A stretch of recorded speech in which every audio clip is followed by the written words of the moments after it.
Let's go back in time. The date, October 19th, 1987.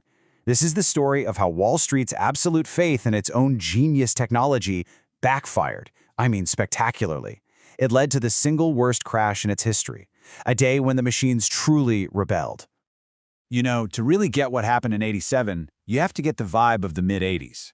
This quote, from the famous corporate raider Ivan Boesky, this wasn't some hidden, dark secret. This was the public creed, the mantra. The motto of the era, made famous by the movie Wall Street, was simple: greed was good. And the market was the ultimate arena to prove it. So this whole greed is good philosophy, it brewed this atmosphere of just pure invincibility.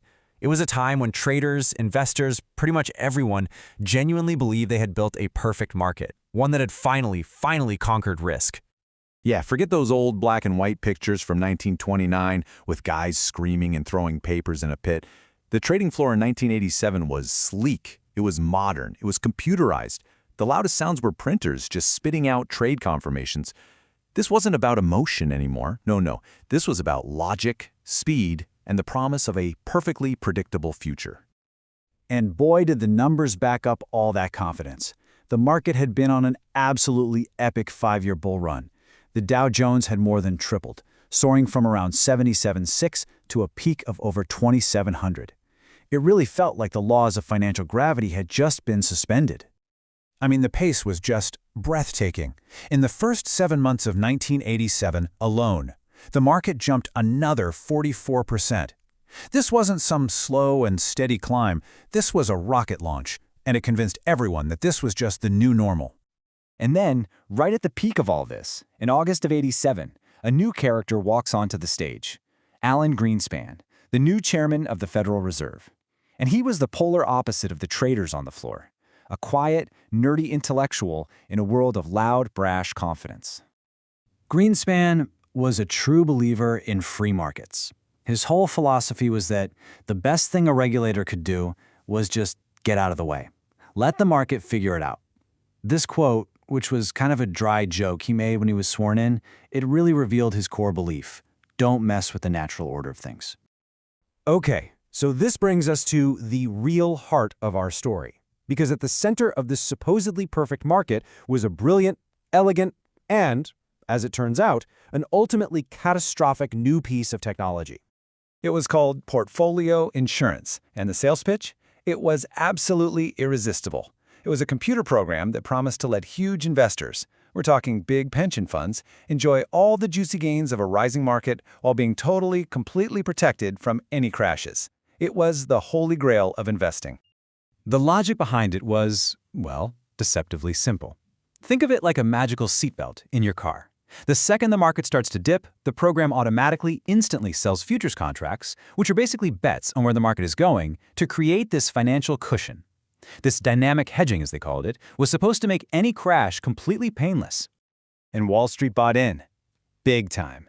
By the fall of 1987, we're talking about up to $90 billion worth of investments being guided by these automated programs. This wasn't some niche, fringe strategy. It was a core part of the market's so-called stability. But here's the fatal flaw, and it's a huge one. What happens when everyone has the same perfect defense mechanism? When a few cars skid at the same time, every single one of those magical seatbelts triggers at the exact same instant. And the very thing designed to protect you becomes the cause of the pileup. And now we arrive at the week of the crash itself. This is where a series of seemingly unrelated events start to prime those computers, creating a terrifying feedback loop that would set the stage for a total technological meltdown. So it starts on Wednesday with some bad economic news, and the market drops. It drops again on Thursday. Then, on Friday, it plunged. At the same time, a freak hurricane shuts down the London market, trapping sell orders. And then, over the weekend, the U.S. Treasury Secretary says something that spooks global markets. All the while, those portfolio insurance programs are watching, and their algorithms are just screaming, sell. And this wasn't just a New York problem. This was a global crisis. Before the opening bell even rang in New York that Monday, a tidal wave was already crashing across the globe. Markets in Asia, in Europe, they were in a total freefall while America was still asleep. The pressure was building to an incredible level. So at 9:30 a.m., the bell rings and it's just instant chaos. There was no gentle decline, no slow slide. The portfolio insurance programs unleashed a flood of automated sell orders that just overwhelmed the entire system, which in turn triggered other trading programs, adding even more fuel to the fire. Now, to put this into perspective, on the worst day of the infamous 1929 crash, the market fell 12.8%. On Black Monday, it fell 22.6%. It was nearly double the severity of the day that kicked off the Great Depression. This was completely, utterly unprecedented. The technology itself just failed. The electronic trading systems were swamped. The price ticker, the thing that tells you what stocks are worth, ran an hour late. Imagine that. Nobody knew the real price of anything. Phone lines were jammed solid.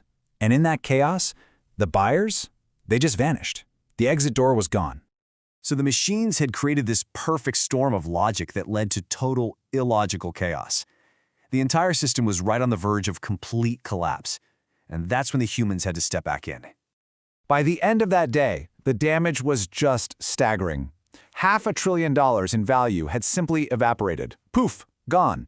And the terrifying fear was that the next day, Tuesday, would be the start of a second Great Depression. The whole world was holding its breath.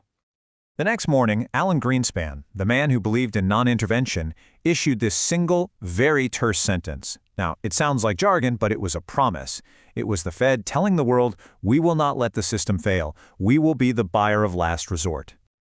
And they backed it up with action. The Fed started pumping cash directly into the banking system. They cut interest rates. Greenspan personally got on the phone with bank CEOs, urging them not to pull credit. It was the exact opposite of the hands-off approach that was so disastrous back in 1929.